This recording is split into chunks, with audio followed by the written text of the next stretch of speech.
الله الله الله الله ما لنا مولى سوى الله.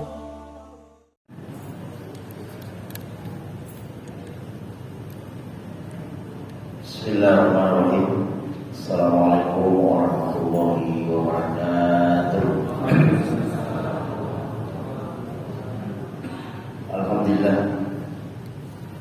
Alhamdulillahilladzi anzala al-Qur'an fi lailatul qadar. Wa ma adraka ma lailatul qadar. Lailatul qadri khairun min alfi syahr. Tanazzalul malaikatu wa ruhu fiha bi rabbihim min kulli amrin salam. Salamun hiya hatta matla'il fajr. Walhamdulillahilladzi ja'ala syahra Ramadan unzila fil Qur'an hudan lin-nasi wa bayyinatin minal huda wal furqan. Asyhadu an la ilaha illallah wahdahu la syarika lah wa asyhadu anna Muhammadan abduhu wa rasuluh.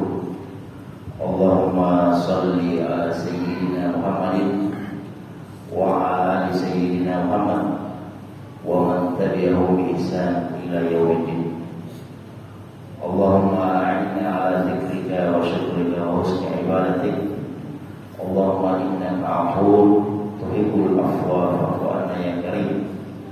Wa hasbunallahu wa ni'mal wakeel, ni'mal maula wa ni'man nasir. Wa la haula wa la quwwata illa billahil 'aliyyil 'azim. Alhamdulillah, sidang jamaah salat subuh yang sama-sama dirahmati oleh Allah Subhanahu wa taala. Kita layak bersyukur pada Allah Subhanahu wa taala.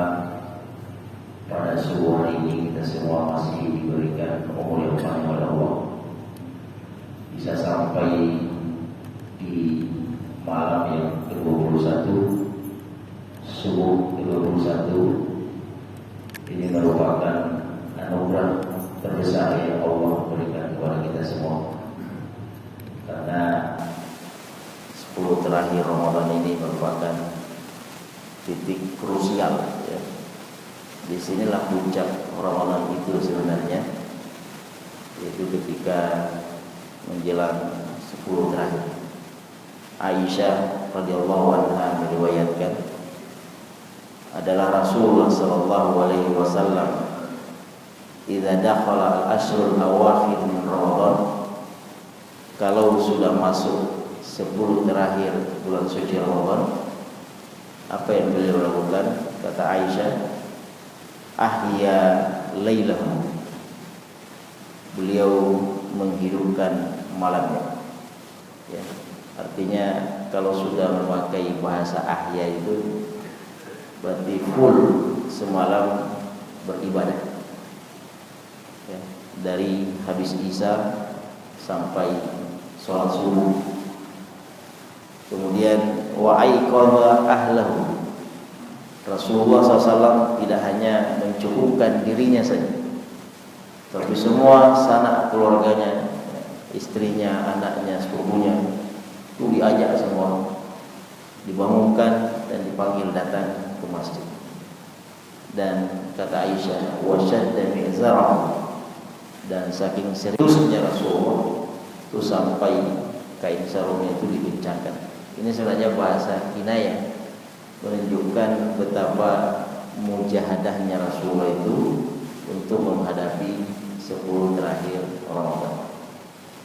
Kalau kita melihat riwayat Aisyah ini, berarti kita tak bisa menjalani dan menghadapi 10 terakhir ini dengan cara biasa-biasa saja, Pak.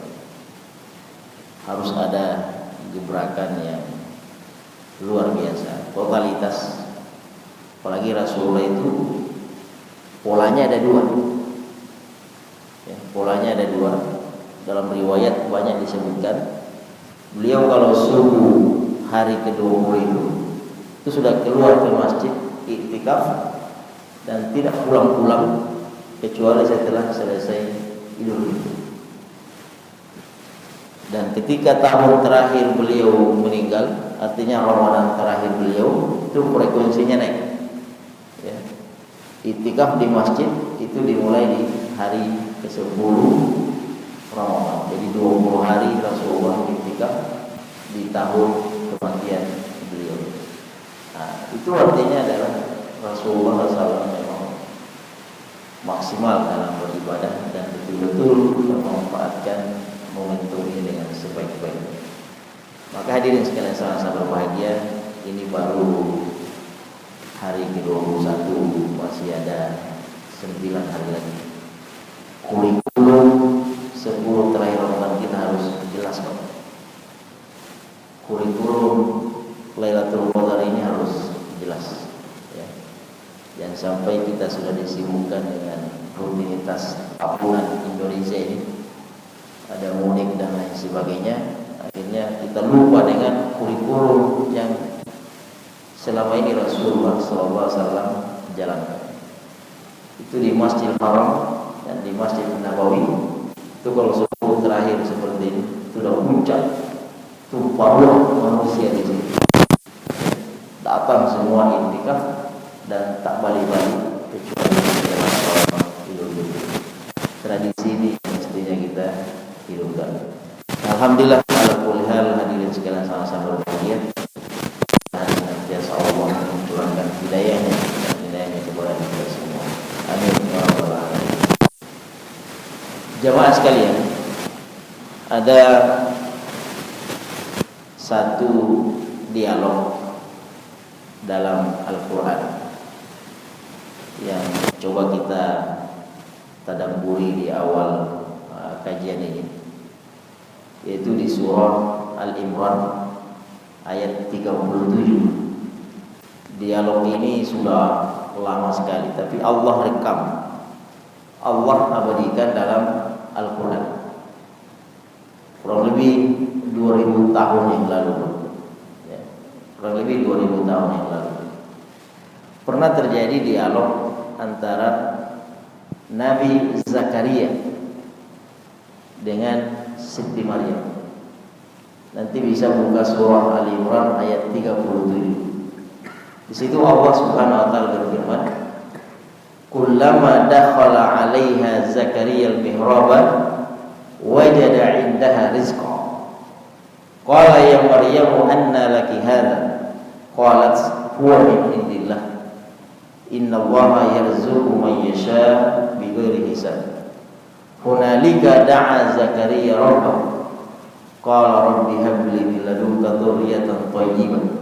Innaka sami'ud du'a. Nah, ada yang menarik nanti Pak, kita ambil ibrah di sini. Jadi di situ Allah mengatakan Nabi Zakaria ini heran, takjub, sekaligus kagum dengan Siti Maryam. Maryam ini kan terkenal sebagai wanita taat, rajin beribadah, dan beliau punya tempat khusus ibadah, namanya mihrab. Nah, mihrab yang kita kenal hari ini bisa jadi itu yang pertama kali mempopulerkannya adalah Maryam. Jadi Maryam ini punya tempat khusus namanya mihrab. Disitulah dia beribadah. Nah, ada yang menarik, kata Allah, kullama dakhala 'alaiha Zakaria al-mihrab.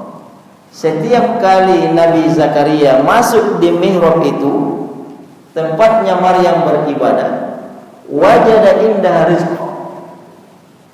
Selalu dia dapati ada rezeki di situ. Ada makanan di situ, ada minuman. Padahal Maryam ini tak pernah kemana-mana, tidak bekerja dan tak pernah keluar dari situ. Maryam ini ibadah saja di situ. Berarti mihrab ini Pak, ada apa-apanya. Mihrab ini ada sesuatunya, sakti lah kalau bahasa kita. Nah, ada karomah. Jadi mihrab ini ada karomah. Kullama dakhala 'alaiha Zakaria al-mihrab wajada inda rizqa. Pokoknya setiap kali berjumpa dan ingin menemui Maryam, pasti ada rezeki di situ. Ini dari mana datangnya? Kok ada makanan di sini? Akhirnya Nabi Zakaria bertanya kepada Maryam, qala ya Maryam, wahai Maryam, anna laki hadza, dari mana sebenarnya kamu mendapatkan rezeki ini, makanan ini? Qala huwa min indillah. Apa jawaban Maryam? Itu dari Allah Subhanahu wa taala. Nabi Zakaria tahu ini pasti dari Allah. Nah, tapi Nabi Zakaria itu langsung mengambil kesimpulan, mihrab ini adalah sebuah momentum.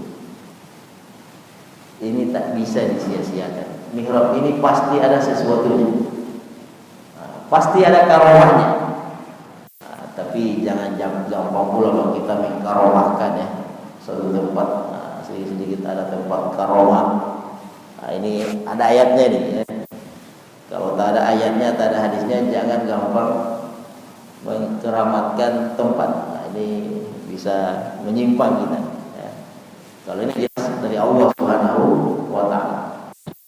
Seketika Pak, ketika Nabi Zakaria tahu kalau mihrabnya Maryam ini tempat yang mustajab, sama seperti Raudhah kalau di Madinah, Multazam kalau di Mekah, tempat ini. Karena kan yang namanya mustajab itu ada dua ya, ada tempat, ada waktu. Ada tempat yang mustajab, ada waktu yang mustajab. Nah, kalau ini tempat yang mustajab. Di Indonesia ini ada nggak kira-kira Pak tempat mustajab berdoa? Ada nggak kira-kira tempat mustajab di Indonesia? Nah, yang seperti misalnya Rasulullah mengatakan kalau datang ke Raudhah berdoalah di situ. Nah, kalau pergi Multazam berdoalah di situ. Nah, ini mihrabnya Maryam memang tempat mustajab. Akhirnya apa yang terjadi? Allah lanjutkan di ayat selanjutnya, ayat 38. Hunalika da'a Zakaria rabbah. Ini peluang. Ini momentum, yang namanya momentum peluang kalau datang, maka tak boleh disia-siakan. Harus diambil segera dan fastabiqul khairat. Hunalika da'a Zakaria rabbah. Seketika itu Nabi Zakaria langsung berdoa kepada Allah, menengadahkan tangannya ke atas langit. Rabbi habli min ladunka dzurriyyatan thayyibah innaka samiul. Karena Zakaria ini juga punya hajat. Zakaria ini juga punya kebutuhan, keinginan yang belum tuntas dengan Allah. Apa itu? Nabi Zakaria ini sudah lama hidup, tidak dikaruniai anak Allah. Dalam riwayat disebutkan kurang lebih 80 tahun menikah dengan istrinya, ya, itu belum dikaruniai anak oleh Allah Subhanahu wa taala. Itu yang diinginkan. Nah, ketika Zakaria menemukan momentum itu, ternyata ada tempat yang mustajab. Hunalika da'a Zakaria rabbah. Nabi Zakaria tidak menyia-nyiakan kesempatan, langsung berdoa kepada Allah. Rabbi habli min ladunka dzurriyyatan thayyibah innaka samiul du'a. Ya Allah, anugerahkan saya seorang anak. Sesungguhnya Engkau Maha penerima mendengarkan doa. Coba. Fanadatul malaika wa huwa yusalli qa'iman wa qa'imun yusalli bil mihrab. Ketika selesai berdoa, tiba-tiba malaikat memanggilnya. Allah yubasyshiruka dia. Wahai Zakaria, Allah memberikan kamu kabar gembira, kamu segera punya anak. Masya Allah. Nah, hadirin sekalian sama-sama berbahagia. Ini pengantar, muqaddimah. Ada namanya momentum. Yang kita catat dari kisahnya Zakaria ini dan Maryam adalah mihrab. Ada kalimat mihrab di situ.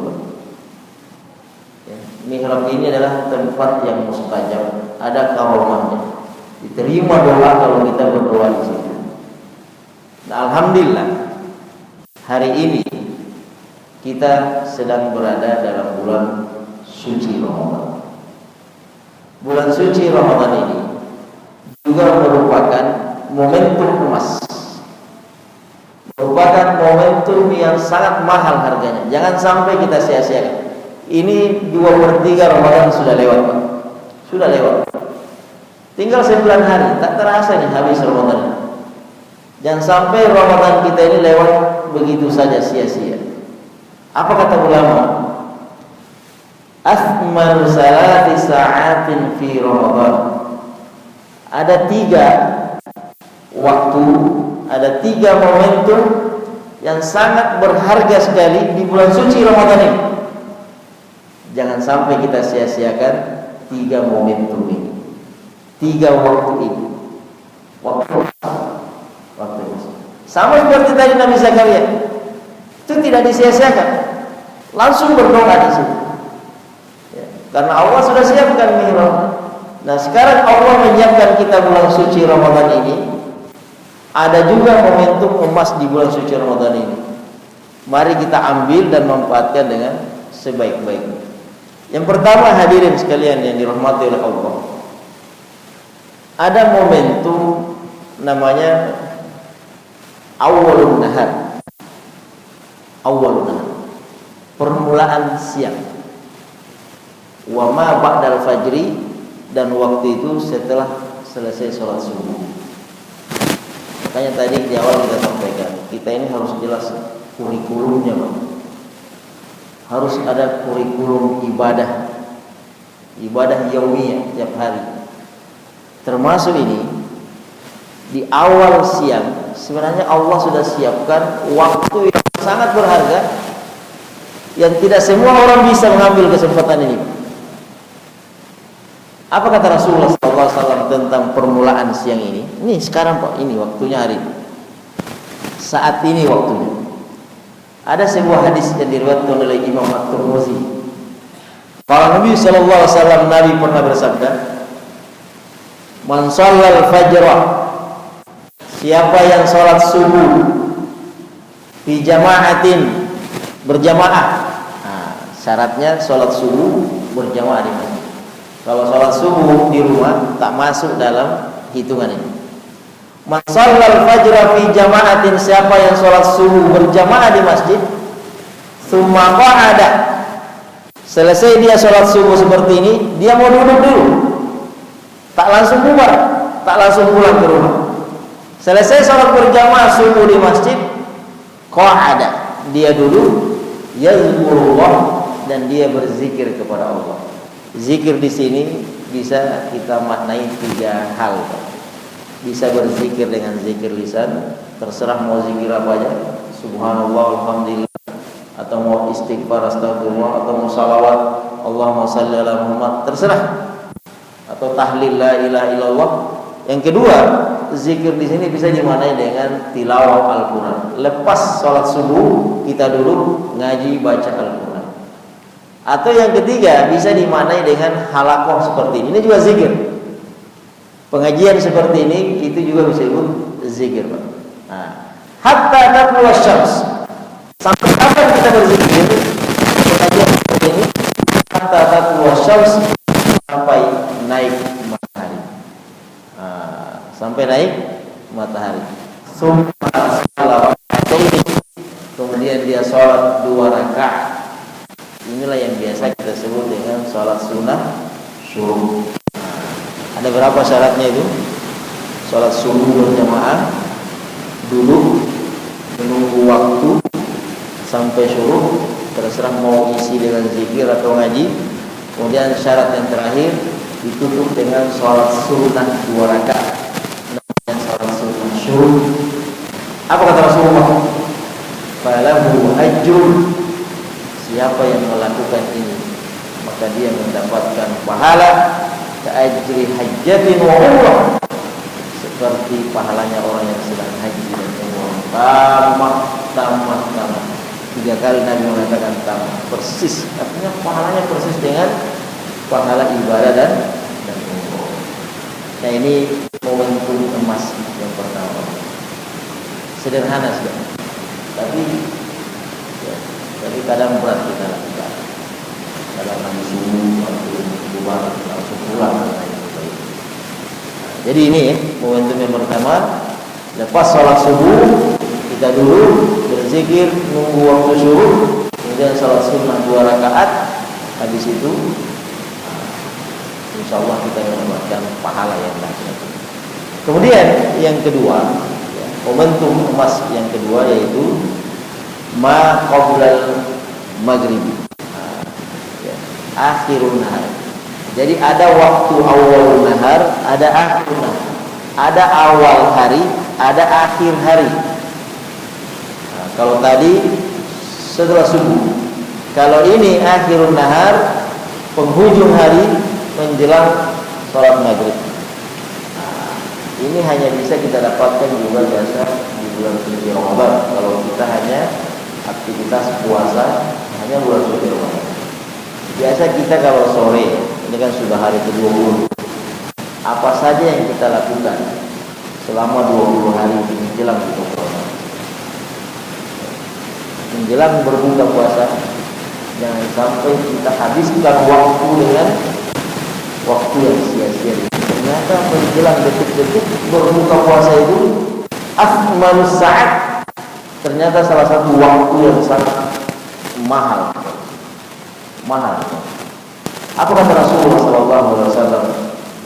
Lissaimi, orang yang berpuasa, orang yang berpuasa, fitrihi, menjelang dia berbuka puasa, menjelang berbuka puasa, detik-detik menjelang kita berbuka puasa.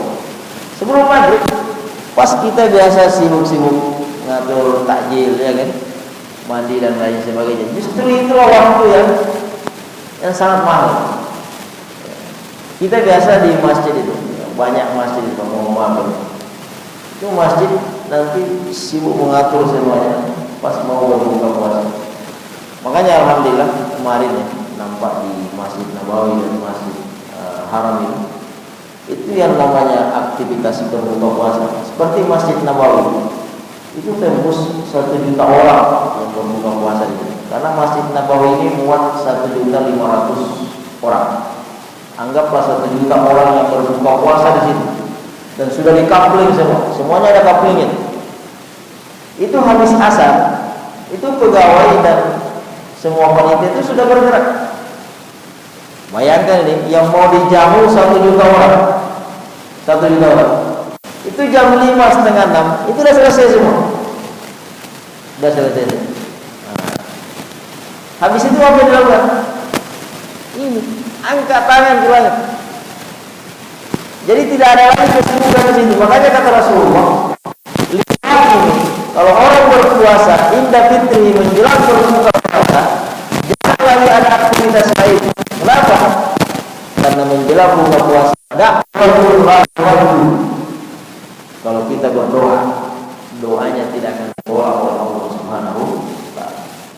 Ambil momentum ini. Ini momentum emas. Sama dengan Nabi Zakaria tadi. Ketika tahu ini adalah momentum untuk berdoa, dia berdoa di situ. Ketika Rasulullah sudah memberikan garansi, ini garansi dari Rasulullah. Ini Rasulullah yang bilang, Rawahul Bukhari. Disaimi orang yang berpuasa ketika menjelang buka puasa itu banyak-banyak berdoa di situ, banyak-banyak berdoa. Tak ada lagi aktivitas lain. Ya, tak lagi. Sama dengan ibu-ibu di belakang gue. Nah, menjelang berbuka puasa itu angkat tangannya berdoa kepada Allah Subhanahu wa Ta'ala. Nah, ini namanya momentum emas.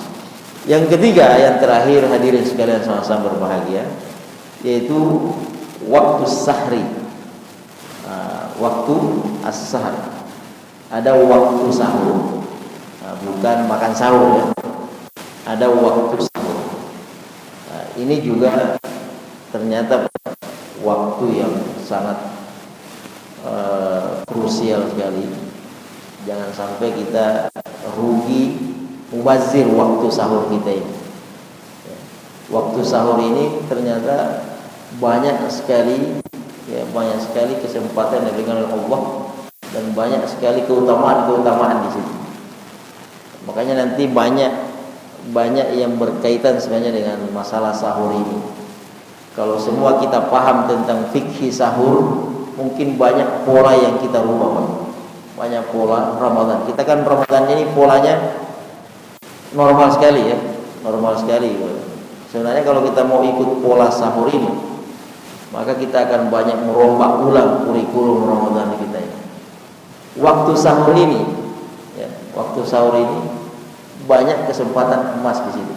Jangan sampai kita hanya bangun pada waktu sahur sekedar makan, ya, sekedar makan, habis itu lanjut pergi sholat subuh. Itu rugi kita, Pak, rugi. Makanya nanti berkaitan juga dengan salat tarawih, qiyamul lail. Sahur ini yang pertama, ternyata momentum untuk istighfar, perbanyak istighfar ketika sahur. Apa kata Rasul Allah dalam surah Az-Zariyat? Dalam Al-Quran itu di surah Az-Zariyat Allah mengatakan, innal muttaqina fi jannati wa uyun. Sesungguhnya orang-orang yang bertakwa itu akan mendapatkan surga. Fi jannat. Orang yang bertakwa akan mendapatkan surga. Nah, ternyata orang-orang yang bertakwa, kategori bertakwa dalam surah Az-Zariyat itu disebutkan oleh Allah di ayat selanjutnya, wabil ashari hum yastaghfirun. Ternyata orang-orang bertakwa yang mendapatkan surga dari Allah di situ adalah wabil ashari hum yastaghfirun. Ketika waktu sahur dia banyak beristighfar. Banyak-banyak istighfar. Tadi ini menjelang salat subuh, ya, menjelang salat subuh. Waktu sahur itu kan definisi ulama, ya. Kalau bicara masalah fikih, sahur itu mulai dari muntasafil lail ilal fajr. Mulai dari tengah malam sampai sholat subuh, sampai azan subuh, itulah waktu sahur. Cuma dari waktu sahur ini dibagi lagi. Ada yang lebih afdal.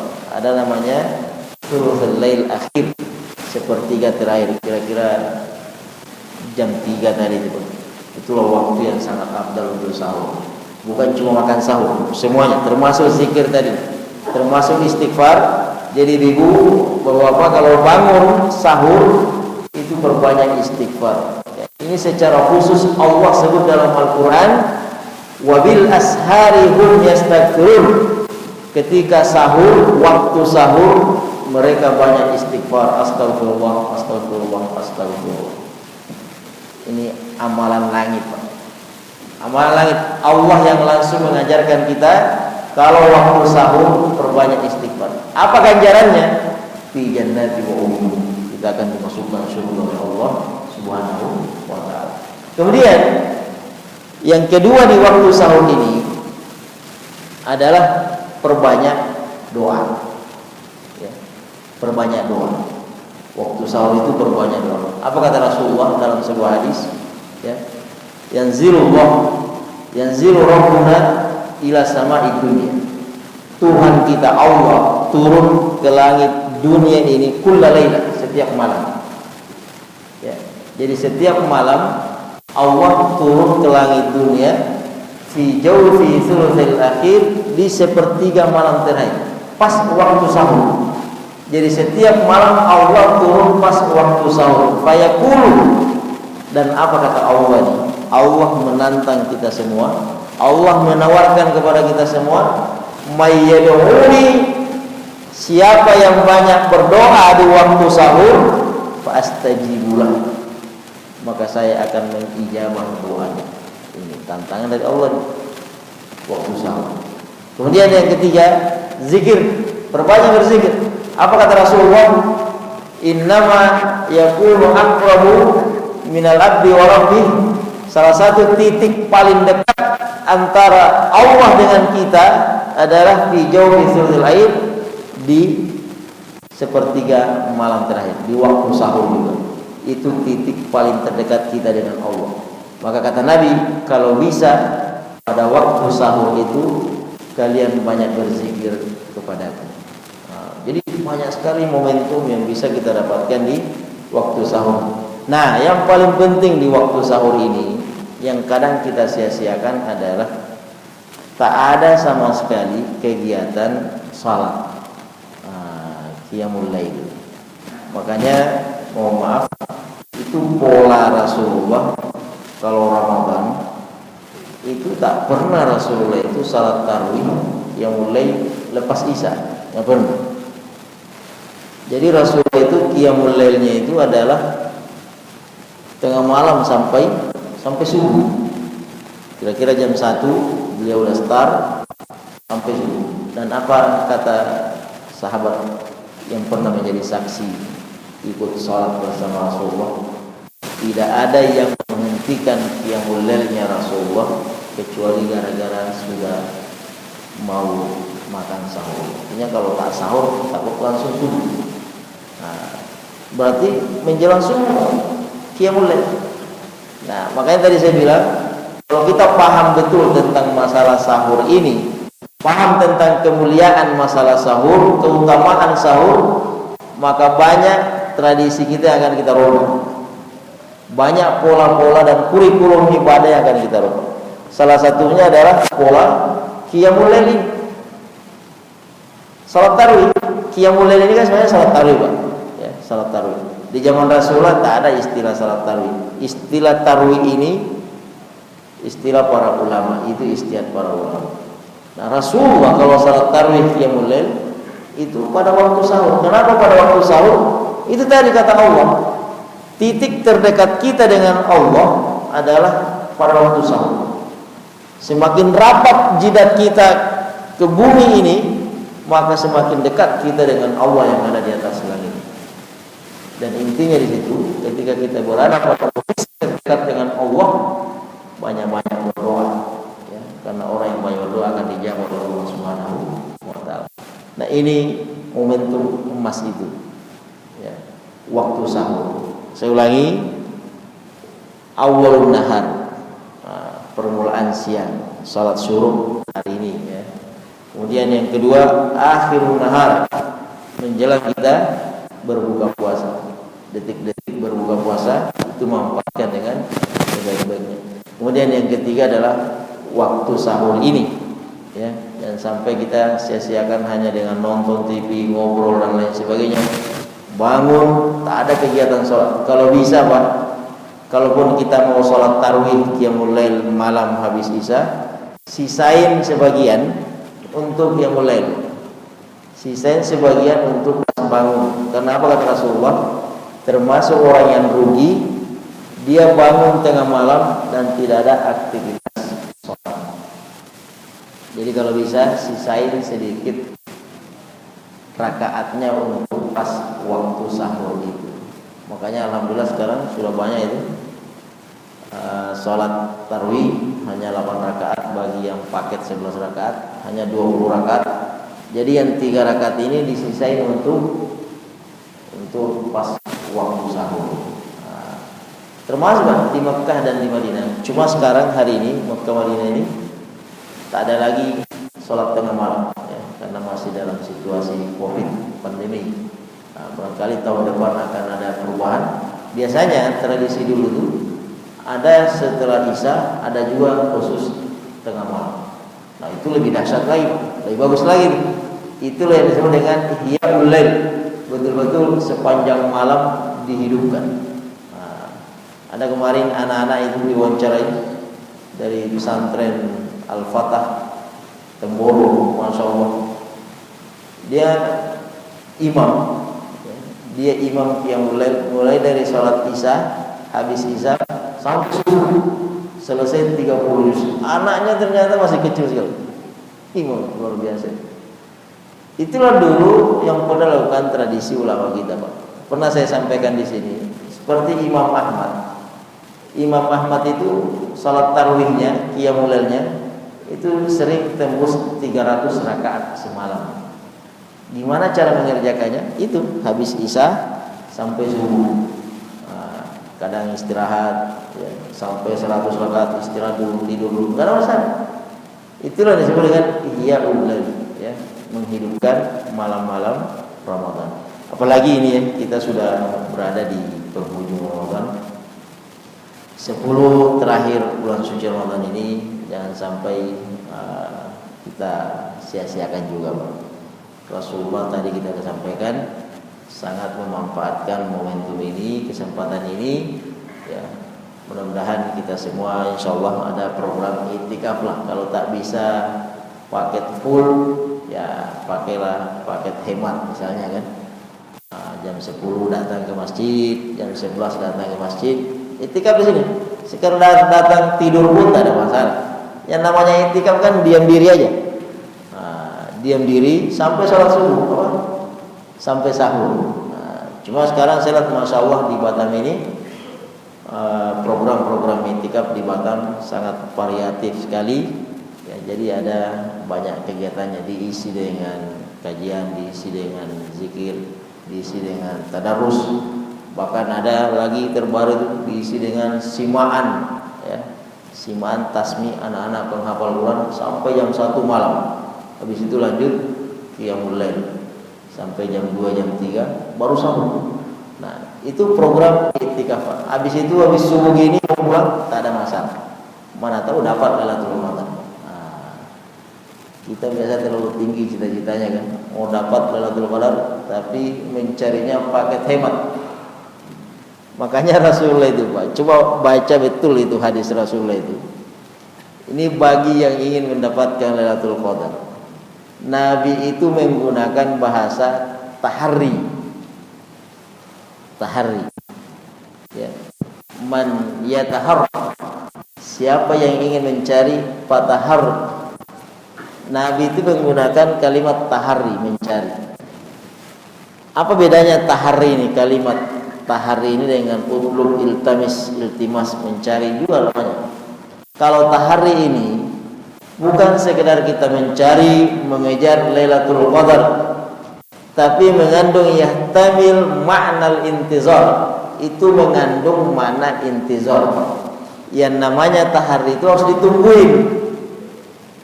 Harus ditungguin, ya. Artinya mohon maafnya, kalau kita mau i'tikaf ya harus total.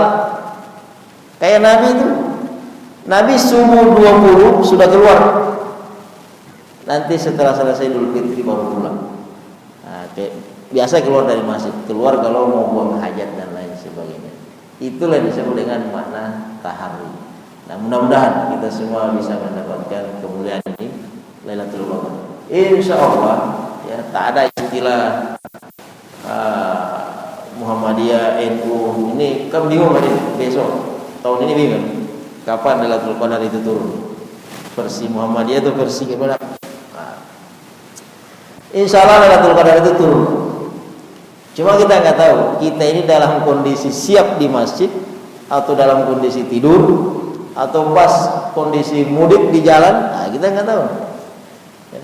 Dan tak usah memikirkan apakah Lailatul Qadar ini turun menurut versinya Muhammad, itu Allah yang mengatakan. Allahu a'lam bishawab, ya, Allah mengatakan. Yang jelas kita ini persiapkan diri dan dalam kondisi beribadah kepada Allah Subhanahu wa taala.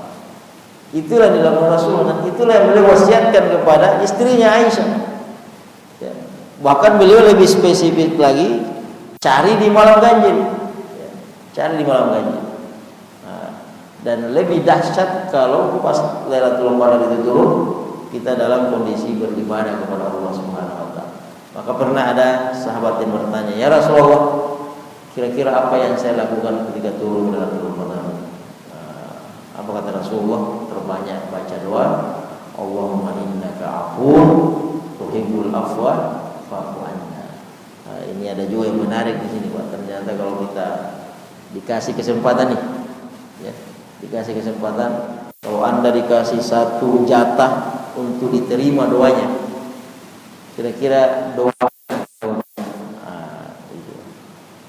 Ketika kamu mendapatkan Lailatul Qadar, kira-kira doa pamungkas apa yang kamu baca? Mungkin kita tentang urusan dunia dan lain sebagainya. Ternyata yang diajarkan Rasulullah bukan urusan dunia. Kalau bisa kata Rasulullah pas turun Lailatul Qadar, baca doa Allahumma innaka afuwwun tuhibbul afwa fa'fu anna. Tak ada yang lebih dahsyat, yang lebih bagus ketika kita meninggalkan dunia ini dalam kondisi semua dosa dan kesalahan kita diampuni. Artinya kalau tak ada dosa, Pak, otomatis kita masuk surga. Itulah visi terbesar umat Islam, itu surga. Ya, surga. Jangan sampai kita hanya dapat satu-satunya jatah di dunia berdoa dan dikabulkan, minta yang lain pula. Urusan dunia itu biasa, ya, biasa. Bisa dicari. Tapi kalau pengampunan Allah ini itu mahal harganya. Baik hadirin sekalian, sama-sama berbahagia. Ini yang bisa kita bahas pada subuh hari ini ya. Allah berikan kita kesempatan yang sama, waktu yang sama, tapi belum tentu kita bisa seragam merespon kesempatan yang Allah berikan ini. Maka kita berdoa kepada Allah, mudah-mudahan kita salah satu yang diberikan kemudahan oleh Allah untuk senantiasa beribadah. Allah gerakkan kita untuk beribadah dan Allah memudahkan kita untuk berbondong-bondong datang ke masjid ini. Ya, masjid kita ini masya Allah Pak, ya, ini luar biasa masjidnya ini. Kalau bisa di malam hari kita semua tumpah ruah di masjid ini. Ya. Nah, nanti balik bawa aja bantalnya, bawa kasur, bawa selimut, tak ada masalah. Ya. Bahkan dulu Aisyah itu istri Rasulullah itu dikapling Pak, itu dikasih tali satu tiang Masjid Nabawi itu kasih tali dan tak boleh ada yang masuk sampai ya, dikapling, tak boleh masuk. Nah, kalau bisa seperti itu sampai saking semangatnya kita beribadah. Lebih kurangnya mohon dimaafkan, mudah-mudahan ada manfaatnya. Minallahi musta'an wal istiqlal. Subhanakallah bihamdik asyhadu an la ilaha illa anta astaghfiruka wa atubu ilaik. Assalamualaikum warahmatullahi wabarakatuh.